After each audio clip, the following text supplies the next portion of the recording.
Hello again. Welcome. So here's part two. Part two of sort of the epic tale of Nihlotep up until the present point. Roughly speaking. So, last time... Go ahead. We left off... we had taken a look at different houses that we had lived in and how they had affected our aesthetic. We've lived some crazy, interesting places on the top of a mountain, in a boat, in San Jose. That one wasn't as directly interesting, but it did affect the sound a lot. It wasn't as exotic, but it was true. Had its charms. We didn't really talk about the tour that we went on, and that was an experience in and of itself. Yeah, I think we're going to have a Nihlotep Interviews itself. We have to talk about some specifics about the tour. The tour that we did in 2008? 2009. So,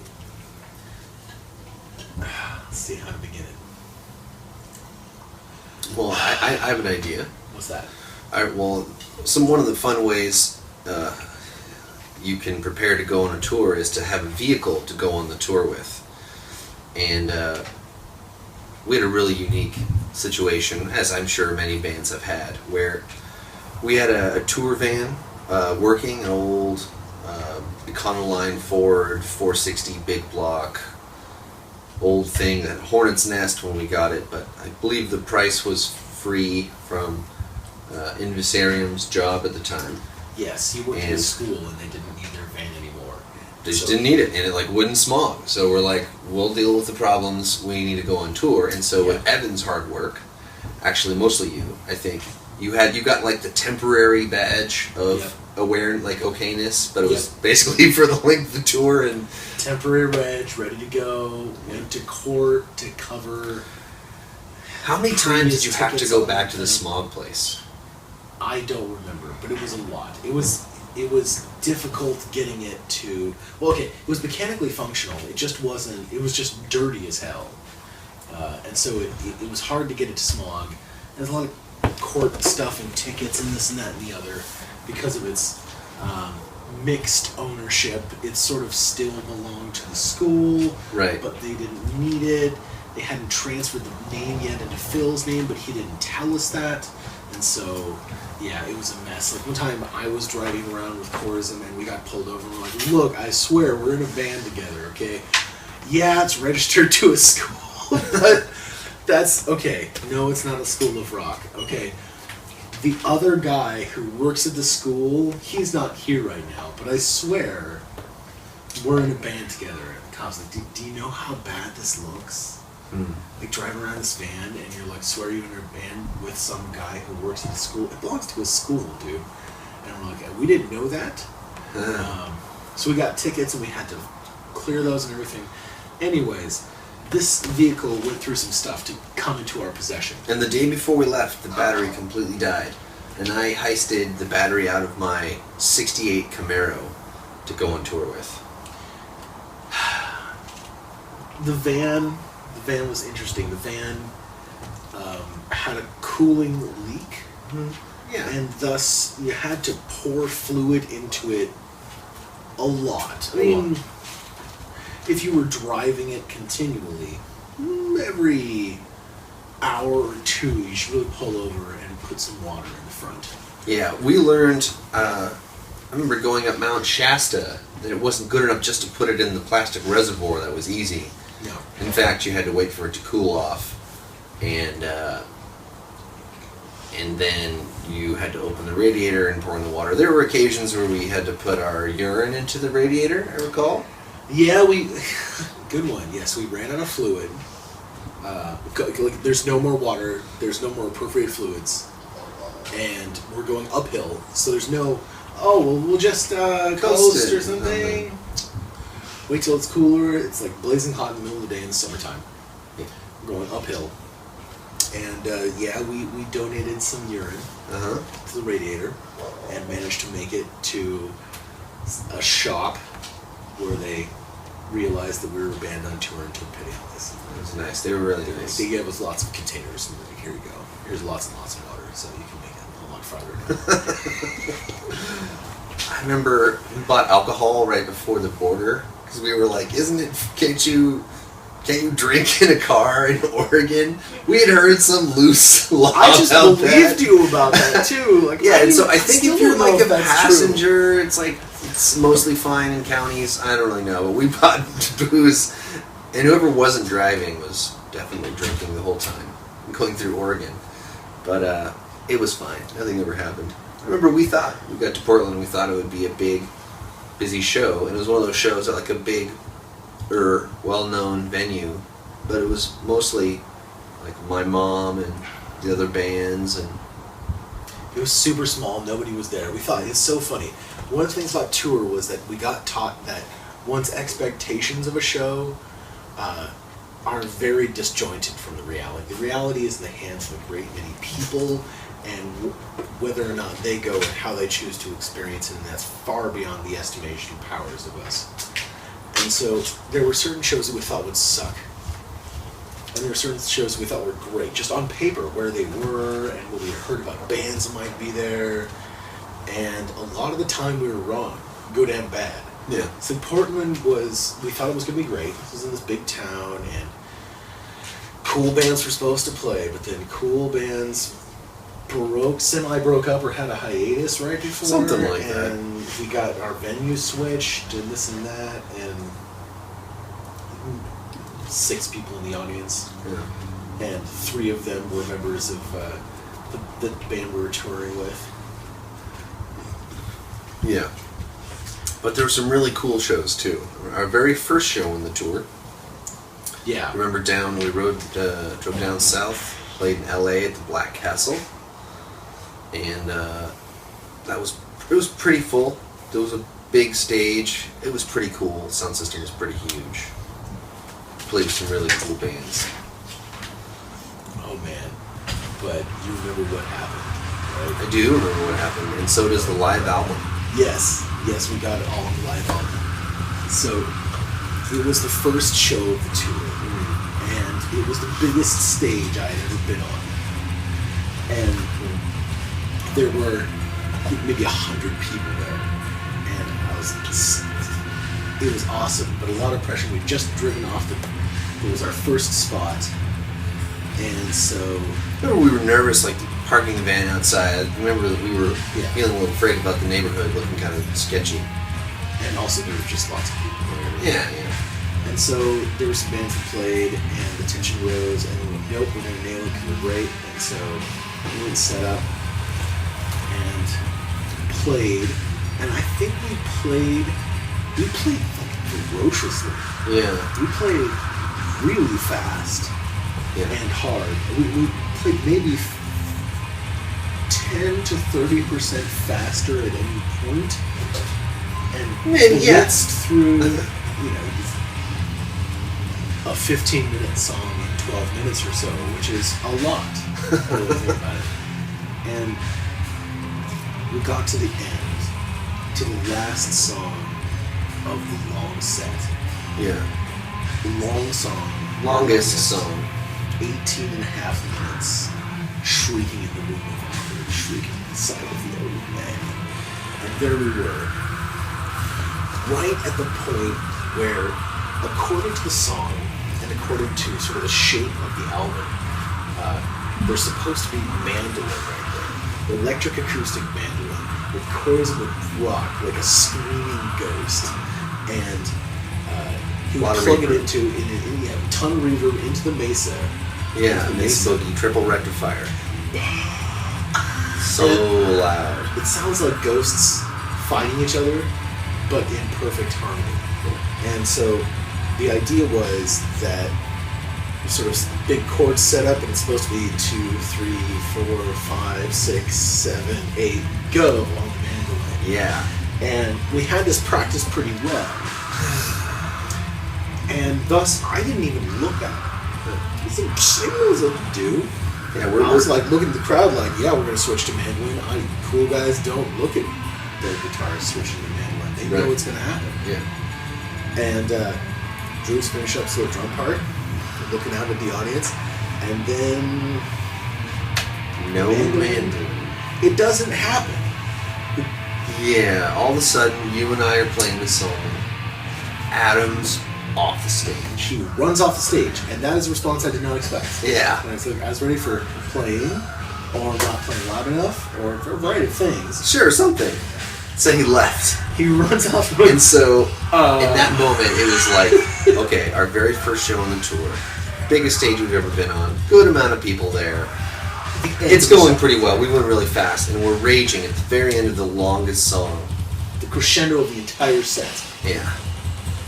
And he runs off stage. And then I just go, it's fucking time for a drum solo. I just was like, I'm going to buy Adam some time. I was thrilled that he thought of that. I just... Drum solo, yes. I was like, go! Okay, that's what we're doing. He's not there. And I just was like... I was playing stuff and just kind of really just wild, and it really felt it fit the mood. I feel like the solo was very like panicked and like kind of feeling. And I think it's because that was some of where the song was for some of me and some of the audience maybe. And I just had this. I kind of in the corner of my eye, I saw him getting pretty fucking close. Like I saw him holding the mandolin, and since we had practiced the holding and the connecting, it wasn't that far off. I was like, I'm going to, in the middle of the solo, I'm going to just start a big, really obvious 4 count. And we all started, all at the same time, exactly, and finished the song. And it was, where my head was at, he's soloing, and I'm so relieved to hear his drum solo. Yes, a little less pressure so I could think about what the hell is happening. And the thing is, you have to understand that this tour featured the last-minute quitting of our other guitarist, Invictus, who had been with us through from the demo through the recording of the album and added a ton of sound. And so we were down one guitarist, and so we had Adam was our only melodic instrument between your vocals were somewhat drums melodic, but drums weren't really the tongue. Mostly screaming. Yeah, mostly snare, double bass, and cymbals. And various pitches of horrible screams. Yeah, they were screams. And so it was really absent in the middle. So like listening to him soloing, going, what did he do? Did he have diarrhea or something? I mean, it's a lot of bass. Yeah. But I mean, really? Couldn't. If that's true, how could he be back in time? If that's true, we're screwed. It's probably not that. Oh, maybe he forgot, but yes, and Adam Corzin had forgotten the mandolin. In just the pressure of the first show on the tour, he had forgotten mandolin in the back room. And it was in its case, safe, underneath a ton of other stuff, in some corner, with a bunch of other black gear. Like he said it was like... Seriously? He said it was like the end of Raiders of the Lost Ark. And he goes back there and he's like, the black bag! Oh no! And he has this brief freak out of like, which bag? And like, that's other stuff. And then finally gets back out. You can imagine the pressure. Oh my God. God. The guy who runs back to find his instrument. I imagine that was so much pressure. But he did it. And so, I'm listening to Drew drum solo. I'm thinking through contingencies, what could be going on. And I do get to the point where I should contribute. So I'm like, alright. Yeah, I'll repeat start some yelling lines from stuff. earlier in the song. Okay, yeah, alright, those ones. So I do those lines, then I kind of run out of those lines. The lines after that don't make sense. Right there. And so I kind of go, well, this is all I have, and I could hear Drew's drum solo slowing down a little bit. Kind of, like, oh god, all right, we're kind pretty tired at that point. And then I see Corzin coming back on stage, and all right, here we go. And then it was great. It was good enough. And then we put it on the live album because it was so unique. Yeah, it's cool. We had this whole live album, Cold Sweat on the Face of God, that was interesting rooms and weird places that we played on the tour, which is interesting because we were a three-piece, and yet we had lots of really unique from each other type sounds. Like there's intimate kind of wooden spaces like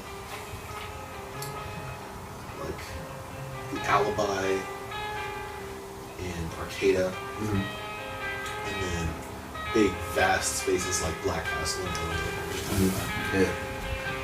But some of the so Portland was supposed to be awesome, but it was in fact crap.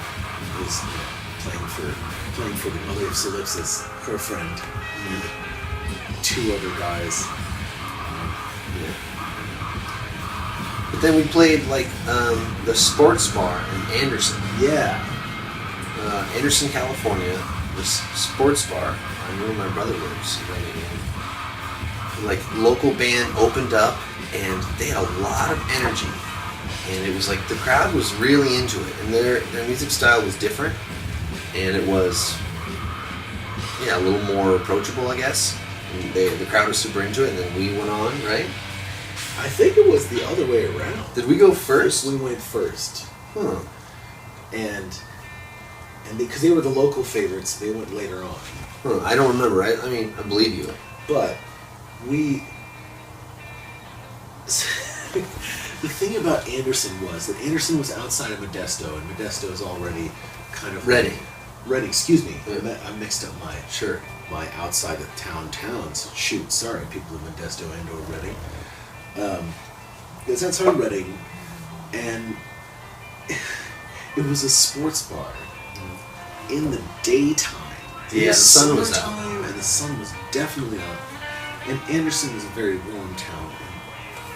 So there we were, all goughed out in corpse paint. Yeah. And me with my scraggly robe, with my shaved head and corpse paint, and we're all looking very goth in the sunshine. Yeah. In all black, and it's very warm. And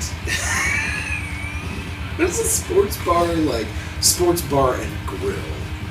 There's lots of tables.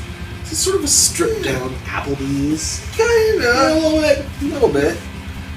And there we are, grim and daylit. And it went pretty well. And we thought it was going to be, right up until we started playing, I was like, oh my god, I can't believe we're doing this. And then it was great.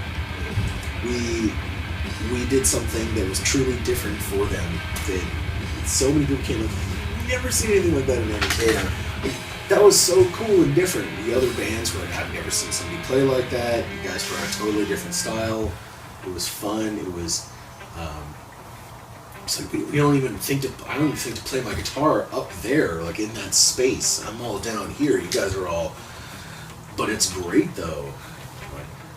Anyways, a lot of nice feedback from the crowd. It was really fun to annihilate a daylit sports bar and grill with blast beats. Like once it was going on and we were committed to it, I was like, fuck it, I'm just gonna go all out. Yeah. And it was great.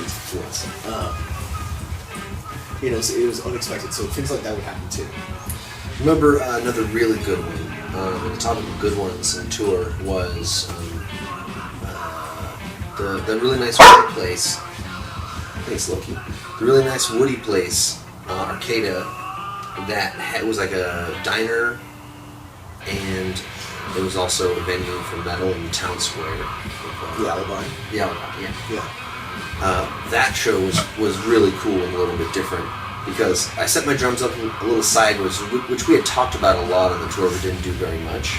That was one of the shows we actually did. So some people actually were behind me when we were playing in the corner of the space, and I remember that was a really fun feeling, and it was cool to be more on display, I think, and I think we played into that. I remember the band we were on tour with, I think their show was also really good that night. Vestarian was really good that night. It sounded really great, I think, and we put a bunch of music, and we found out, I mean, we didn't have anywhere to stay, and of course the manager goes, hey, these guys are on tour, they're on anywhere to stay tonight, anyone have anywhere that they can crash, and several hands went up. And we ended up staying really close to this very humongous house. And it was like kind of a big party, and everyone was going there anyway. And we found out later that people had traveled Some people we saw later said that they traveled like, I think, 3 hours to come see us play to that venue, like way out in the woods. And I think it was not necessarily because of our name, but just because it was touring black metal, and that wasn't a regular thing. And so, yeah, people came out and they were really complimentary, and it was great. There were certain logistical moves on the tour that looked good on paper to people who hadn't done it. Like, oh, we could just finish up with our show in Vegas at, whatever, 11, 1, sure, I'll finish up. Yeah. And then, we'll be okay. We'll be tough guys, because we're in our 20s, right? We'll be tough guys. And we'll drive all night back to San Jose. But it won't be all night, because we'll go pretty quick, because we're cool. Well, yeah. And then the following evening, we could play San Francisco. Yeah. Okay. It'll be tough, but maybe that's the only really tough sleeping spot. Right. It was worse than tough. It was impossible. Yeah. What was the trouble with it? So it's like, we get to one with the show in Las Vegas, and Las Vegas was a taqueria, and we'd spent the day drinking in the pool in the sun at Terrible's Hotel and Casino. We were swimming all day and drinking, and it was very draining, to say the least. It was a good time at the time, but we ended up at the end of the day with a ton more sun, and it was just like, okay. A lot of Mike's extra hard lemonade later. Whew! Now I have to go play a show. Whoa! We played a lot of killer taqueria shows, and sometimes those are the best. Yeah. Palazzo Gallery was awesome. Very cool. Both when we saw Ludacris and we played there ourselves. This one was okay. So we got done playing it, and somebody stole my microphone, which sucked. And we got ready to go, but it took forever, and other bands were playing, and our stuff was behind them in some kind of way where I'm going to interrupt your show to load up my van. But we were on tour, and we planned to drive back. Anyway, so we got out late, and then we started driving back. Yeah. And we sort of said to each other, okay, well, we'll trade off. And when I'm driving, you stay awake and you help me, talk to me, do stuff together, and we'll stay awake together. Right. And I'll trade you, so when you're driving, I'll help you stay awake. And some of that language did occur. Like they did for like maybe an hour or so. It probably happened where I would murmur something incoherent and you would laugh at that, and then it was something, that was companionship. Yeah. The thing was that energy drinks and caffeine in general had not sort of waned in its effectiveness because we're a few days into the tour and it just wasn't working the way it does in regular life when you're having it too often. Yeah, it was a crazy caffeine over rush for me. And so it wasn't working. And so Drew drove for a couple hours, and then it was my turn. And then Drew passed out. Yeah. Hard. And Corzum and Eric were in the back. Eric, our sound engineer, and Corzum, guitarist extraordinaire, were in the back, and they were fast asleep. Somebody got the bench, somebody cuddled the drum set. I don't know how.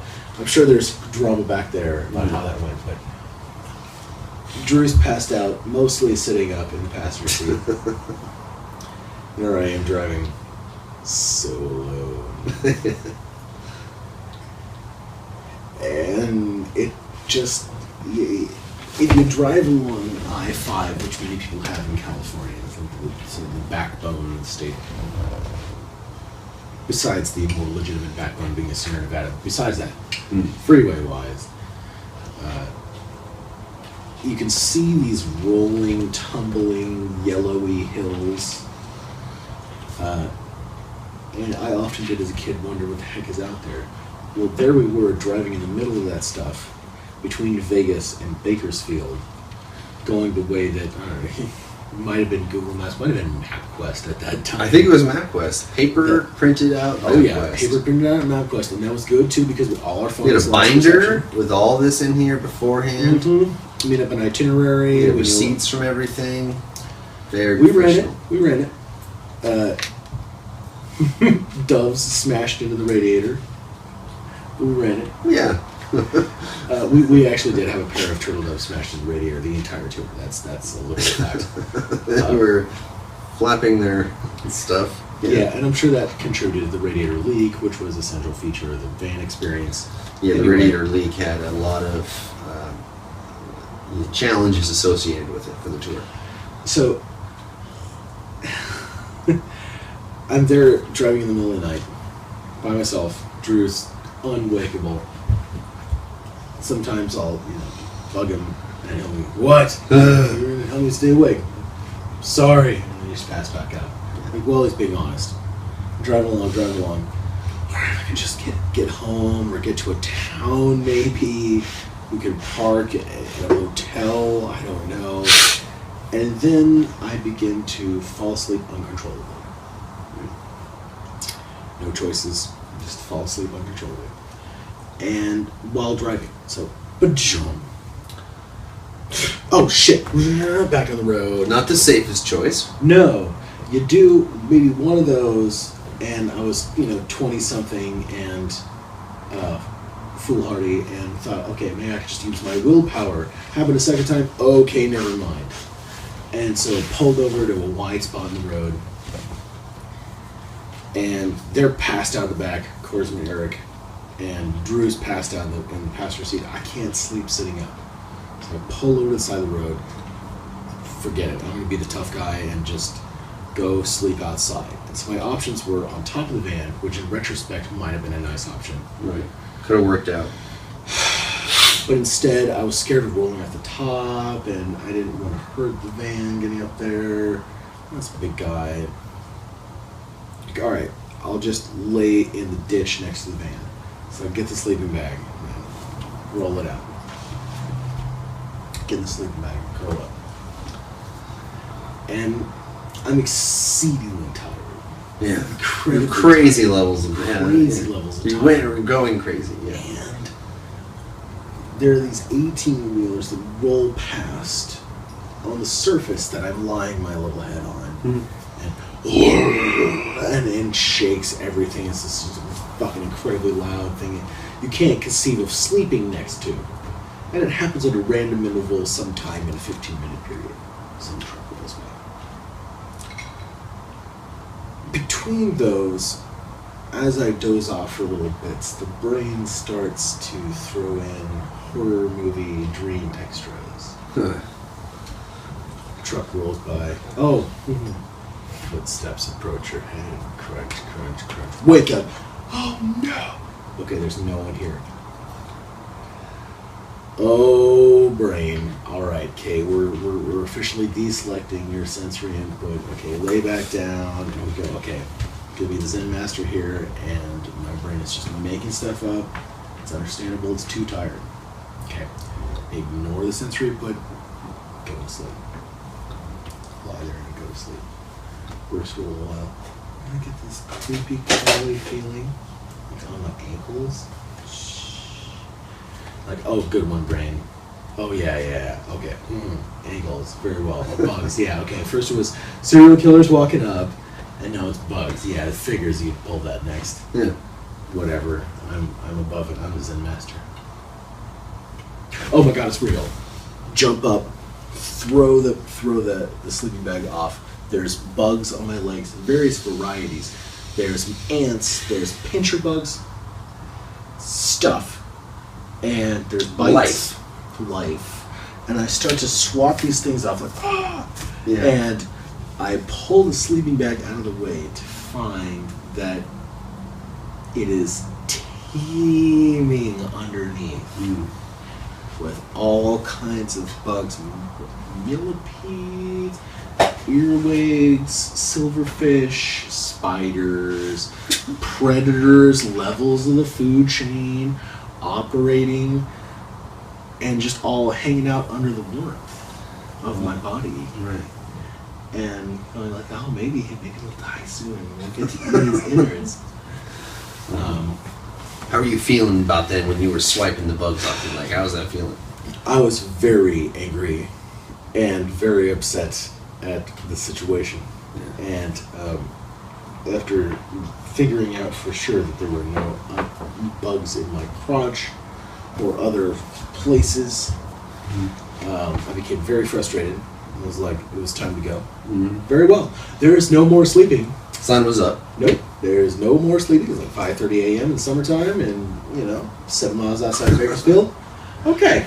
I remember that. I remember when you slammed the door with the browse and the key and the going, and I was like, "Whoa!" And you're like, "We're going," or something like that. I remember it. I was like, "Okay." I remember feeling like not exactly safe that you were driving in that state, but I was like, "Well, he's got to go. I guess we're going." Well, we went into Bakersfield because I was done, and we went to the Bucks of Star. Yes. To the cafe. And some slept in the van, some went inside. And the guy at the counter was pretty funny. You guys have interior? How can we tell? How could you tell? Just sort of like a hunch. And the funny thing about that was that we had remnants of corpse paint on from multiple days of shows, where we got kind of lazy with wiping it off entirely. Plus, this time we wiped it off in the dark, and we were in a van by ourselves in the dark. Wiping off your makeup, I mean... We just kind of did it by feel. So there's like a lot of extra guy liner and kind of shadow. We looked super goth. Super goth in our torn up, sweaty clothes and our sweaty hair. Yeah, everything was torn up, sweaty, and makeup-y. And we're kind of zombie-fied from the long ride. And we get into Starbucks, we're sipping on coffee, and we're sitting there waiting for our little pastries to come up. And we could see that there's a men's Christian group meeting in the Starbucks on Saturday morning. That's tough because that means they're getting up there Saturday morning and they're Sunday morning. That's tough. And so... And didn't one of these gentlemen approach you? Yes. He was their leader, and it's funny to watch their body language indicate what should we do. And I think he thought that the spirit would lead him. He came over to us and just kind of said hello. And we said, oh, hey. And wanted to say welcome to our town. So, oh, cool. Well, thank you. We're just on our way to some tour dates. Oh, you guys are in a band. Oh, okay, cool. We just stopped for a while. And you could see he was like waiting for the inspiration to hit him on what to say about Jesus. Like we weren't rebelling at all. We weren't like being mean to him. We just didn't care about Jesus. And so he didn't exactly know what to say. And he was like, well, we have band. I'm like, oh, cool. In Bakersfield? Oh, yeah, there's music in every town, for sure. He says, oh, no, we have band at our church. Oh, you guys are a church group? Oh, okay. Well, we play black metal. And, we don't have anything like that, but, we have a pretty good band and stuff, it's like contemporary. Okay, cool. Well, we're going to get back to our heading tour. Yeah, thank you. See you later. And he kind of went back, sounded back to his guys like, cool, well, I stood up for the Lord. And, it was pretty hilarious. It was pretty funny cultural flash. Yeah. Then... And that leads us to this part of the journey that was, like as we said before, it planned interestingly. It ended up being challenging, kind of beyond just the fringes of possible. There's safety third, was like, maybe safety fifth. But we leave the Bucks of Star. We have a little bit of caffeine and some tasty pastries, and Evan and I are pretty deliriously tired. Him more than me, a little bit. And so I remember I did a bit of the driving, and ended up that there was a ton of traffic, and so it's super hot. We're getting delirious, and there's so much traffic. Now, one of the things that was really interesting, what happened is that we became like really, really delirious. I remember we were like talking about just crazy stuff and laughing uncontrollably in traffic. Yelling. Laughter in traffic, just trying to stay awake, basically. Yeah. We realized that we were not in fact. No. No. So yeah, we got home and crashed out instantly. It's straight note, slam the door, go to bed, sleep. And then played San Francisco that night and then drove to Sacramento. Yes. It was ridiculous. It was quite a section of the journey.